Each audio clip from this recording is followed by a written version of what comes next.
কি জন্য আসছেন বা কি বিষয়, এখানে এতগুলো লোকজন আপনারা জড়ো হয়েছেন কেন। পরে ওনারা বলতেছে এখানে আমাদের একটা খেলার টিম ছিল, তো সেখানে আসছি, এখানে কথাবার্তা বলতেছি। পরে বলতেছে আচ্ছা ঠিক আছে, তাহলে আপনারা একটু এদিকে আসেন, একজন আপনাদের সাথে কথা বলি।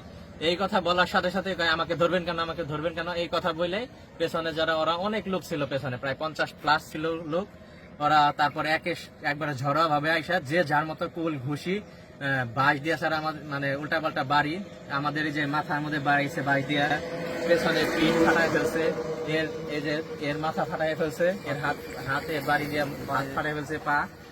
আমাদের আইসি স্যারকেও ইচ্ছা মতো মারছে, আমাদের পিঠ, এগুলো মানে খুব খারাপ অবস্থা।